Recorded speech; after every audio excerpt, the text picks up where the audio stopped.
Next guest has formed an exploratory committee for the 2010 Senate race in Connecticut. He is a Republican who would challenge Chris Dodd, the acting chairman of the Senate Committee on Health, Education, Labor, and Pensions, and the driving force for a public option. Peter Schiff is the president and chief global strategist of Euro-Pacific Capital, a Westport, Connecticut-based brokerage firm. He's also the author of the book Crash Proof: How to Profit from the Coming Economic Collapse. Peter Schiff, your book, coming out in 2007, predicted everything we're going through now with the recession and the collapse in the markets and all of that. Exactly, and more important, it predicted all the foolish things the government would do to try to solve the problem and why all those things would make the problem worse. Okay, so let's say you get the money and you're running for Senate in Connecticut in 2010. What's your position on health care reform? Well, first of all, I want to make sure that Chris Dodd doesn't have a chance to do for health care what he did to the banking industry. You know, the problem with health care is that it's too expensive. And the reason it's so expensive is because of government involvement in the system and because of an overutilization of insurance, because of tax subsidies that force people or get people to buy insurance to cover ordinary medical expenses. In the campaign, you're going to have 30 seconds to say what you're in favor of. I'm in favor of free markets. I think the free market can deliver quality health care at a lower cost. Legislatively, to shorthand that, you're in favor of nothing. You're in favor of doing nothing. No, I'm in favor of doing something, getting the government out of the market. You have to remember what insurance is for. Insurance is to pay for catastrophic events that are unlikely to happen. People have fire insurance because their house probably won't burn down. So you want to remove all the government regulations, state and federal regulations in place right now to prevent health insurance companies from abusive practices. You want to let them continue to deny anyone who has a pre-existing condition, to put limits on the policy. You want to continue. You want bankruptcy, the number one cause of bankruptcy, to continue to be the failure of the health insurance system. You have to understand why health care is so expensive. If you look over the last 6 years, the cost of insurance. We all understand why it's expensive. Obviously you don't understand why it's expensive. The question is, what do we do about it now? Is there a single thing? Let me ask you this: is there one thing that you have read in any one of the bills, any one of the proposals in the Congress that you're in favor of? Is there one sentence that you're in favor of? I am not in favor of the government getting more involved in. What I want to do is I want to bring market forces back to play to control costs and have in everything you're aware of in the House bills or the Senate bill. There's not a single thing that you're in favor of. The bills are bad. You would say no to every sentence of those bills. Because all they're going to do is drive costs up further and drive down quality. We need market dynamics, just like we have in every other industry.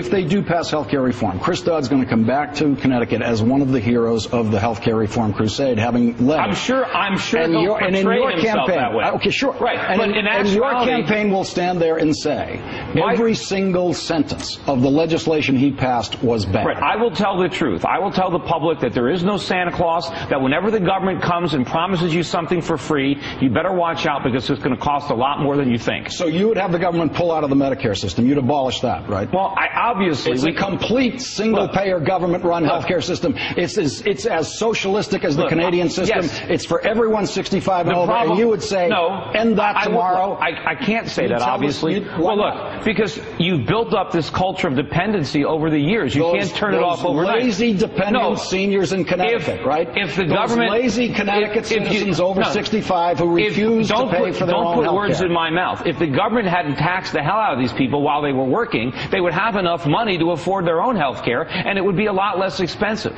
We need market dynamics and market forces. Insurance is driving the cost of health care through the roof, just like government-subsidized student loans have driven education tuitions through the roof, just like subsidized mortgages drove housing prices through the roof. The government is distorting the free market. It is the root cause of our problems, and there are no solutions that involve more government. The only solutions involve the free market. They involve capitalism, and health care is important, just like food. We don't want the government growing our food. You think the massive subsidies that we give to college students in this country to go to college for free, government subsidies, you think that explains tuitions? Can you tell me? You tell me? You're in New York City right now. You know what a private school tuition is for high school in New York City? It's over $30,000. There's not one penny of government support to that tuition. How did it get to $30,000? How do you explain that? Well, you're talking about elite private schools in New York City. You look at what private schools... You explain every rising price in this economy as being the product of government intervention.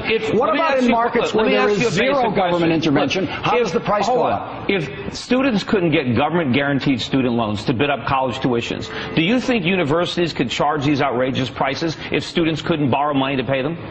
Look, they couldn't. It is such a small sliver of what goes into the tuition mix. No. The reason tuitions go up is because teacher salaries go up over time. But why don't they go up directly proportionally? But why isn't there competitive forces keeping them down? It's not basically salaries for teachers. It's the administrative bureaucracy. The beneficiaries of the student loan programs are the universities, and our kids are graduating from college now, hundreds of thousands of dollars in debt. Why is that a good thing? Chris Dodd's the leader of the Education Committee, too, so you're going to have a good debate with him about free market education in Connecticut. But just to get you clear on the record now, if you are in the United States Senate now, and if you were voting on health care reform this year, you would vote no to every single proposal made by a Democrat or Republican in the Senate this year. Well, it depends on the proposal. The ones on the table now, yes. Is there a single proposal by Chuck Grassley or any of the Republicans in the Senate that you would vote for? Is there a single sentence you'd vote for from Chuck Grassley? One thing that I would support would be one thing that I would support would be reducing income taxes and then making. No, hold on. Let me finish. And let me finish my point. Not a single thing that any Republican has suggested that you would vote for. And then I would tax health care benefits as ordinary income, because I want to take away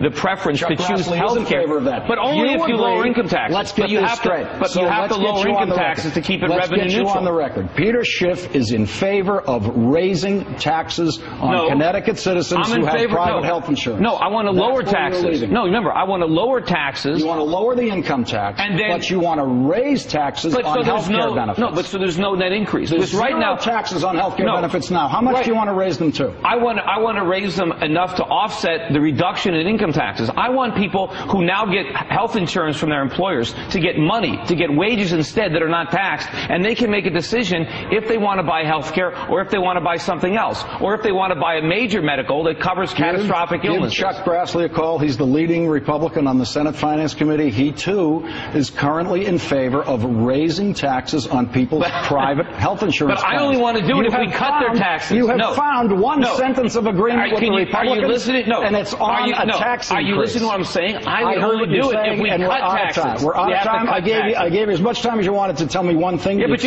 you kept interrupting me. You told me one thing. Peter Schiff, thank you very much for coming in. You only heard one thing. That's the problem. You can come back and tell me every time you find something that you agree with in health care reform, come back and tell us what I want to really reform it by bringing the free market back into it and getting the government out of it. Thank you very much. We got to get out of here. Coming up, the organized fight against reform. Lobbyists have become the bad guys. Lobbyists have done some of the dirty work, that's for sure, but not all lobbyists are bad. Seriously. My take on that next.